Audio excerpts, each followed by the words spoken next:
Hello again, you guys. I'm feeling a bit busy today.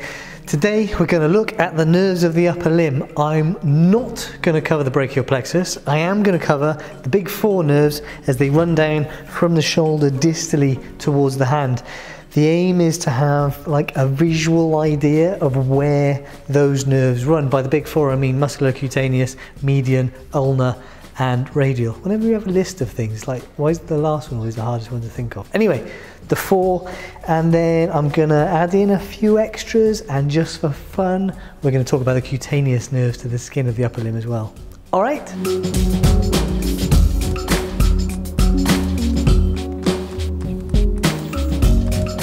All I'm really going to say about the brachial plexus is that it arises in the neck. So one week we'll have a look at the nerves in the neck, and we'll have a look at the nerves around the shoulder, shall we? But the brachial plexus pops out between the anterior and the middle scalene muscles of the neck. Those muscles are running between the cervical vertebrae and the ribs. So the roots of the brachial plexus pop out from there, and then they get into the axilla. And when they're in the axilla, we see the cords forming around the axillary artery, and then they go into the upper limb. The main purpose of the brachial plexus then is to carry nerves from, well, spinal nerves from the spinal cord out into the upper limb. And the brachial plexus is making those four main nerves, but it's also making a few other little nerves. So there are lots of nerves around the shoulder region here, which I'm not going to talk about, but we'll start in here. So that's what we're seeing on this model here. This model here is the right arm. It's upside down, right? So, oh, there goes deltoid. So if I turn this around, is this bigger than mine? Ooh, it's about the same sort of size, isn't it? So that's what we're seeing up here. We're seeing the parts of the brachial plexus, and this is the axillary artery. And this artery is a good landmark as we're following these nerves into the upper limb. It starts off as the subclavian artery when it runs by the clavicle, as it passes the first rib, then it becomes the axillary artery as it goes into the axilla, and then as it passes, I think, distal to teres major, somewhere around there, we then call it the brachial artery. So there's a bit of terminology as well. This part of the arm up here, the upper arm you might say, we call the brachium. So you might find nerves which have, you know, the term brachial in them, they're in this region, and then the rest of the arm to the wrist, this is what we might call the forearm, also gets called the antebrachium. So like cutaneous nerves in this region get called the, you know, antebrachial nerves. So like the medial antebrachial, the medial cutaneous antebrachial nerve, something like that, which might also call the medial cutaneous nerve of the forearm. I'm going to use forearm and arm today, but if you come across antebrachium and brachium, that's all they mean, right? Brachium, antebrachium. Anywho, so here's that axillary artery, and you can see it there. It's surrounded by these nerves that are forming from the brachial plexus. Now, if we look, so here's biceps. There's the anterior surface of the scapula. There's the clavicle there. And if I turn this around, so here are the tendons of biceps. You can see in here, we've got a couple of nerves coming off the brachial plexus and going kind of posteriorly or laterally. So we've got the humerus running in here, haven't we? Now those two nerves there, can we just see two nerves? Because there are, oh, there's another one. There are three nerves in here which are like running, kind of disappearing. And we've got the axillary nerve and the radial nerve, and then we've also got the musculocutaneous nerve. Now if we take the axillary nerve, that's the first one, and the axillary nerve then, there we go, you can see it here. So the axillary nerve is this branch here, it's this branch here, and it's nipping in there, and it's passing here through this gap, and what it's going to do is it's going to curl around the surgical neck of the humerus, by which I mean, here's the humerus. It's going to curl around the surgical neck of the humerus here, and it's going to pop out there posteriorly, and that's, as I turn this around, so there's the head of the humerus, there's the surgical neck of the humerus, there it is there, it's popping out popping out here, right? So what the axillary artery is what the axillary nerve is going to innervate is the deltoid muscle, right? So this muscle here, it's also going to innervate some of the skin around them, and I'll come back to the cutaneous innervation at the end. So then the axillary nerve, the reason it's wrapping around like this is to get to innervate the deltoid muscle out here, and also to get to teres minor. So on the scapula we've got, this is the spine of the scapula, so we've got supraspinatus up here, infraspinatus, then we've got teres minor there, and teres major here. Now the other nerve I quite like, so that's the axillary nerve. Now the other nerve I like, oh, so I'm not going to be able to see on this one, okay. Of these three branches here, the second one is the musculocutaneous nerve, and the third one, because we can see this is going into triceps, the third one is the radial nerve. The radial nerve is essentially doing the same thing. It's going to run posteriorly around the humerus to get to the posterior compartment. Its main job here is to innervate triceps, so the extensor of the elbow, this posterior compartment of the arm. It's also going to carry cutaneous innervation from the skin, and there it is there. Now this wraps around the humerus more inferiorly, but there's the radial nerve. The radial nerve, it comes around in this direction, but it winds its way around the humerus, kind of around the mid shaft. So this means that a fracture of the humerus could damage one of these nerves. If the fracture is up at the surgical neck, there's a risk of damaging the axillary nerve, and if the fracture is kind of in the mid humerus, mid shaft, then there's twisted, isn't it? Oh. Then there's a risk of damage the radial nerve. I can see a bit of a spiral shape to the bone here. There is a video on the humerus where we talk about the detailed bits of the humerus, and there is a groove, a spiraling. Also, if orthopedic surgery is maybe repairing a bone after a fracture, the surgeon also has to watch out for the radial nerve when screwing things back together. Now, at the elbow, so this is the cubital fossa, right, and the anterior part of the elbow. If I take off, so we've got brachioradialis here and what have you, if I take that off, then we can see the radial nerve. So this means that the radial nerve, this is the lateral epicondyle of the humerus. So this lateral epicondyle here, right? So on you, at your elbow, you've got your medial epicondyle here, this bony bit, and your lateral epicondyle there, that bony bit. This means that the radius then is actually coming around anteriorly. So although it's innervating the posterior compartment of the arm, the radial nerve comes around anteriorly at the elbow, anterior to that epicondyle, and that's what we see here, and then it splits into superficial and deep branches. Now we can see the superficial branch here now that we've taken this muscle layer off. Now the superficial branch is just going to carry cutaneous innervation. As it descends down here, we can see it popping up again. If I put this back on, you get an idea of depth. Come here. The radial nerve disappears, it splits into superficial and deep branches. The superficial branch, look, it's popping up here between the tendons, and then it's quite famously passing to the posterior hand here. There's the thumb, these are the fingers. So this is the radial nerve, the superficial branch of the radial nerve here, which means that it's going to carry sensory innervation from this region here, right, the posterior part of the hand around the thumb, around the what do we call this? Anatomical snuff box, that's the one. A chew, yeah, so around the anatomical snuff box in this part of the hand here. So that's radial nerve, superficial branch. Now the deep branch, can we see the deep branch? No. The deep branch goes deep, and the deep branch is going to be responsible for innervating the muscles of the posterior compartment of the forearm. That is, the muscles that extend your wrist, right? Radial nerve. So that's the deep branch of the radial nerve. It's just passing back around again to the posterior compartment of the forearm and is innervating all of these guys. All right, so that's the radial nerve. Right, now if we go back up to the top, I said there are 1, 2, 3 branches. Now the second one, the musculocutaneous nerve, Think about the name of that, musculocutaneous. Why are they all called? Anyway, musculocutaneous means it's going to be motor to some muscular stuff and sensory from some cutaneous stuff, some skin stuff, right? The musculocutaneous nerve is going to run to the anterior compartment of the upper arm. This model doesn't come apart. Wee Man, I think, does. What can we see here? Right, so here's deltoid. Right, now,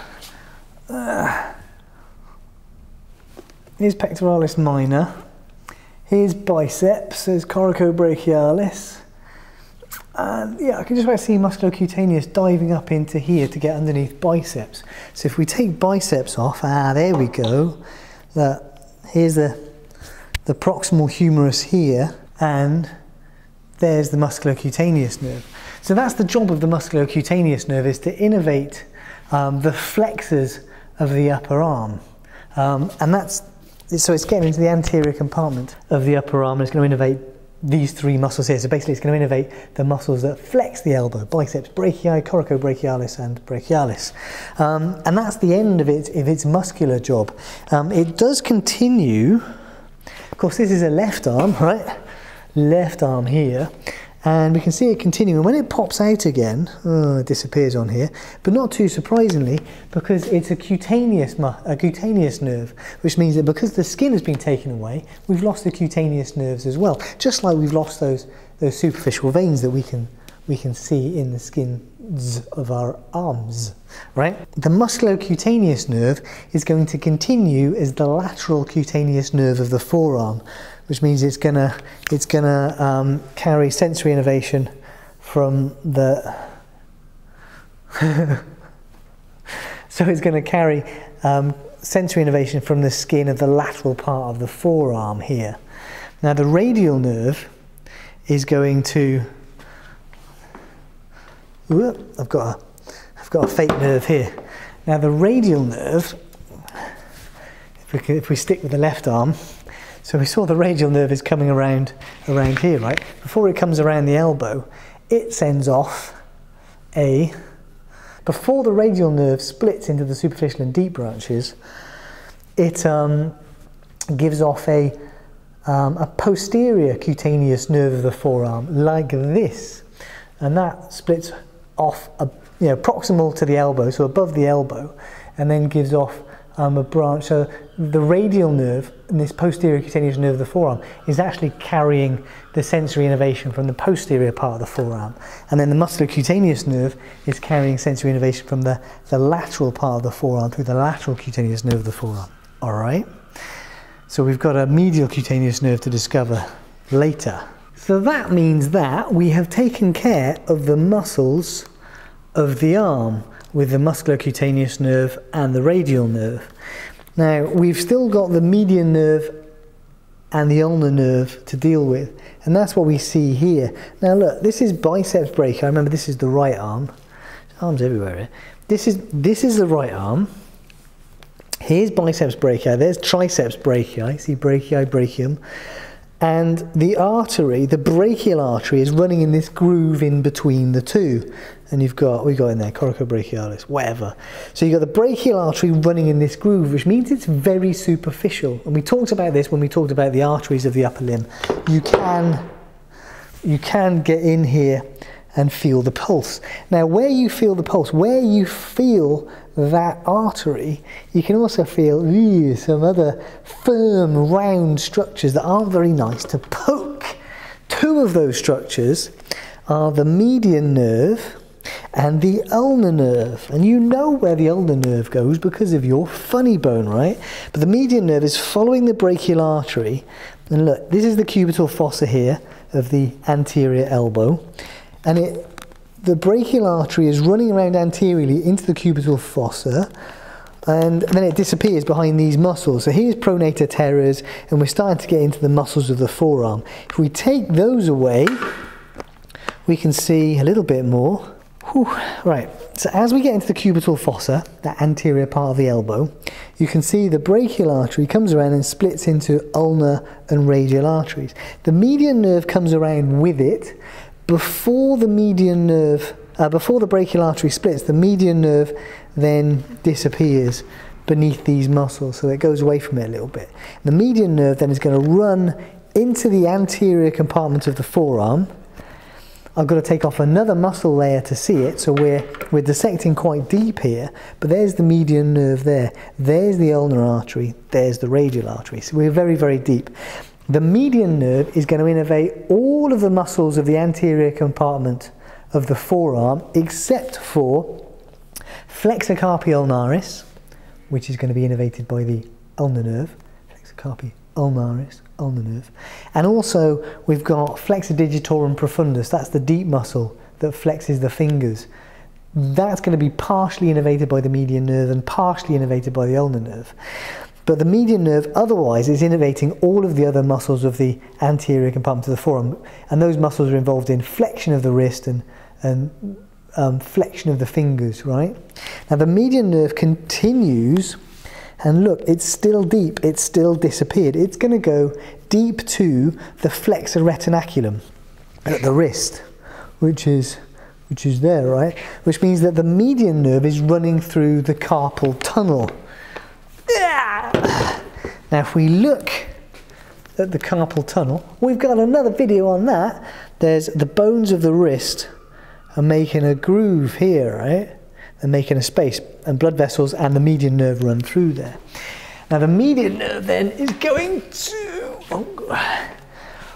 it's going to innervate the muscles of the thenar eminence. These are the muscles at the base of the thumb. It's also going to innervate the lumbricals, I think. Got a video on that too. And so the median nerve then it's sensitive to being compressed within the carpal tunnel. So carpal tunnel syndrome, inflammation of the synovial bits and bobs in there, compression of the carpal tunnel, is likely to affect the median nerve. And the median nerve then, it's going to carry sensory innervation from the skin on this side of the hand, right, the thumb side of the hand, and over the top of the fingers. Remember, the radial nerve is doing the other side of the hand, all right, median nerve. I've got a whole e-learning thingy on this somewhere, which I made with some digital media, very, very talented digital media students a while ago. So that's the median nerve, okay? There's one left now of the big four. Let's put this back together. So the final nerve of the big four is the ulnar nerve, and the ulnar nerve, we're up here again. It's running with the brachial artery, it's running with this collateral branch to the elbow. But the ulnar nerve, the important thing about the ulnar nerve is that it's also in this gap here, but it runs posterior to the medial, remember this is the right hand, posterior to the medial epicondyle of the humerus. So that means it's running, well, there's the medial epicondyle, so it's running posterior to the medial epicondyle around there. And you know this because when you bang your funny bone here, when you bang your medial epicondyle, it hurts and you get a tingling shooting down your forearm on this side to your little finger, which also then tells you what the ulnar nerve does. Oh, it's not even very nice to poke, you know. You can palpate it. Ugh. The ulnar nerve then runs around the medial epicondyle and it runs down here. So we can see that on the big arm model. Remember, this is a right hand still. So we lose the ulnar nerve here as it goes deep. We can't see it because it's covered by these muscles. It's safe again down here. It's vulnerable up here in the arm, but in the forearm it's pretty deep. We can see it appearing again down here towards the wrist. If we dissect deep, if we go deep and take all these muscle layers off, there we go. There's the ulnar nerve running down there. So it's very much running on the, you know, the ulnar side of the ulnar. And as I said, it's going to innervate flexor carpi ulnaris. It's going to contribute to innervating flexor digitorum profundus, the deep flexor of the fingers in here. But look, it's going into the hand. You can see it's going over the top of, so it's superficial to the flexor retinaculum. So the ulnar nerve is not affected by carpal tunnel syndrome. And then it's giving off a whole bunch of branches into the hand and the posterior hand here as well. So it's gonna the ulnar nerve is innervating most of the intrinsic muscles of the hand. The median nerve is innervating these guys over here in some of the lumbricals. The ulnar nerve is doing the rest. And also think about the skin that we haven't innervated yet. So the divider is typically halfway down the fourth finger, right? So 1, 2, 3, 4. So halfway down this finger, this side is innervated by the median nerve.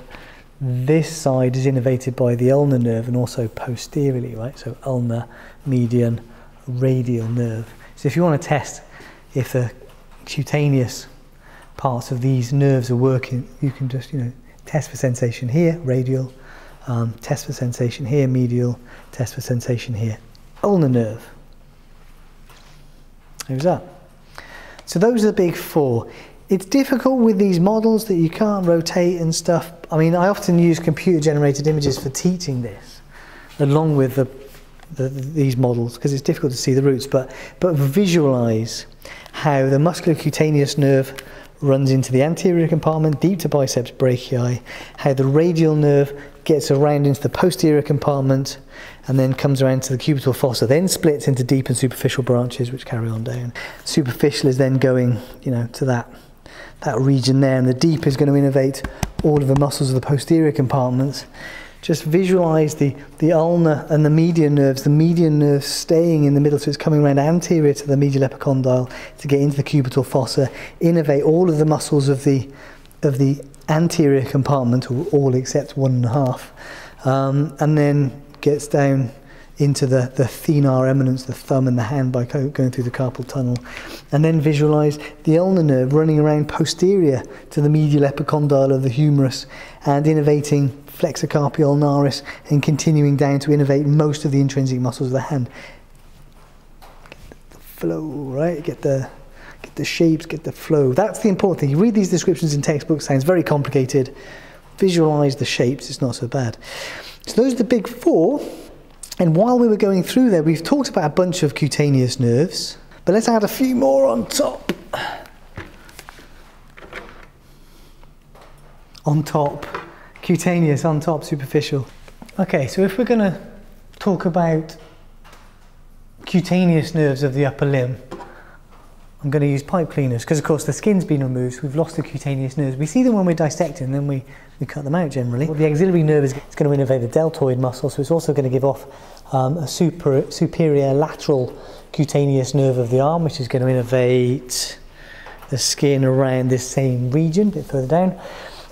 The radial nerve is going to give off a cutaneous branch. It's going to pop out through here, and is going to which will be the inferior cutaneous nerve of the arm. Again, innervating kind of an inferolateral part of the skin of the arm. The radial nerve is also going to give off a posterior cutaneous nerve of the arm, which is going to innervate the skin posteriorly. Now, the fun thing is medially, there are two medial cutaneous nerves which come straight off the brachial plexus. They come off the medial cord of the brachial plexus up here. And we have a medial cutaneous nerve of the arm running pretty much like this. It was with the ulnar and the median nerve that we were looking at. And that's going to carry sensory innervation from the medial skin of the arm. I'll tell you something else that's fun. There's a nerve called the intercostobrachial nerve. And the intercostobrachial nerve is actually a branch of the second intercostal nerve. And it pops out here, right? So we're right in the axilla. And that intercostobrachial, so ribs, brachial, arm, and that intercostobrachial nerve passes into the axillary region. So it carries sensory innervation from the axilla. So guess what the fun thing here is? Yeah, if you're an anaesthetist, you could anaesthetize and block the entire brachial plexus, which should numb the entire upper limb, right? But the patient will still have some sensation around here in the axilla, because that sensation is carried by the intercostobrachial nerve, which is coming from the thorax. Cool, huh? That's a good trick question, isn't it? But otherwise there's that medial cutaneous nerve of the arm, and then there is two pipe cleaners. There's another branch straight from the brachial plexus, medial cutaneous nerve of the forearm. So that medial cutaneous nerve of the forearm comes straight off the medial cord of the brachial plexus, runs all the way down here with these guys, and runs to the medial part of the forearm. The lateral cutaneous nerve of the forearm was a continuation, that's a bit long, of the musculocutaneous nerve, right? So that's the lateral part of the forearm. And then we saw that the radial nerve gave off that posterior cutaneous nerve of the forearm, innervating the skin on the posterior forearm. So there you go then. Those are the nerves of the upper limb. There are a lot of nerves in the upper limb. The most important ones are those four that we talked about: musculocutaneous, ulnar, median, radial nerves. And then we've talked about all the cutaneous nerves, mostly to give you an idea of the collection of cutaneous nerves in the upper limb and which nerves they come from. Like those two medial cutaneous nerves of the arm and the forearm, it's pretty cool. They come straight from the brachial plexus and they go all the way around, right? The others are kind of fairly sensible cutaneous branches of the other nerves. Anyway, that was a lot, wasn't it? Whew. Maybe we'll do the nerves of the lower limb next time. Or maybe we'll have a break and do something a bit more straightforward. Anyway, if I didn't do the cutaneous nerves, I know somebody would have asked me to, which is nice. I like being asked. See you guys next week. See you next week as well.